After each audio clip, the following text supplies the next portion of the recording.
Things are about to get a bit busier out at Daytona International Speedway. We are just a few days away now from the Great American Race, but weeks before the stock cars pulled in, it was all about the sports cars for the Rolex 24. We have something of our own expert driver in the newsroom, our traffic safety expert, Trooper Steve. He decided to hit the track to find out how they keep drivers safe before the cars even make it onto the track. Every single morning, I talk to you guys about simple, basic driver safety.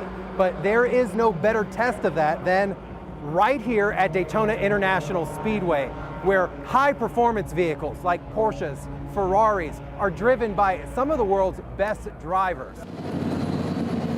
But before they ever leave these garages, IMSA inspects every single car for safety and to make sure each team is following race rules. I'm one of several supervisors in the technical inspection area for the IMSA WeatherTech Sports Car Championship Series. Well, we have a very comprehensive rule book, both in terms of technical regulations and sporting regulations. And as the sanctioning body, it's our responsibility to make sure that we measure and confirm that the cars are in compliance at all times. We go to great lengths to make sure that we have processes and procedures and tools to help us achieve that level of accuracy. This is pretty much where all the work happens for you guys.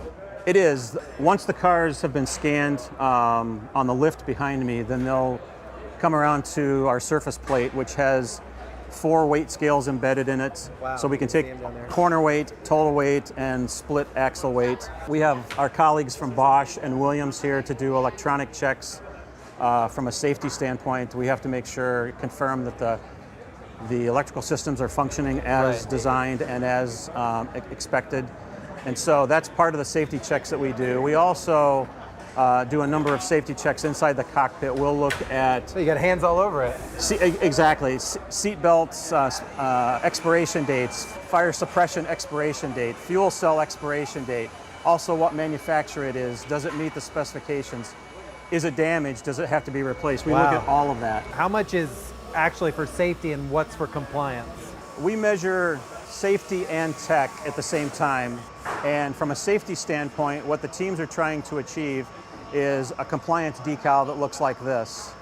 In order to achieve that, they must pass all of our safety checks. But even the decals, even the driver names, the height and the location of them, the lighting that's on the car, the number boards are illuminated because we run part of our races after dark. Those are all checked for functionality to make sure that when they're on the track, that those systems are functioning. If they do not have that compliance decal that I just showed, they're not allowed to go on the track. So it's a big deal. They must have that. If you don't have this, correct. You're not going out on the track. That is correct. I think the quality of inspection, it blows my mind because these men and women are high speeds, thousands of pounds out there. This should be standard pretty much everywhere you go, you would think. Well, it is what you would expect in a series such as the IMSA WeatherTech series. It's top level racing, and we put a lot of time and thought and energy into how we check and measure the cars. Each manufacturer brings to us different challenges. You have different engines. You have 6-cylinder engines. You have 8-cylinder engines. Right. Turbocharged, non-turbocharged. The cars are shaped differently. They go through extensive wind tunnel aerodynamic analysis before they even show up at the racetrack.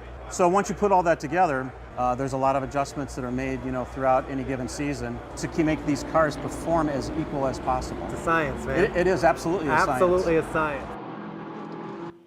So much goes into it. Absolutely. Yeah, things you don't even think about.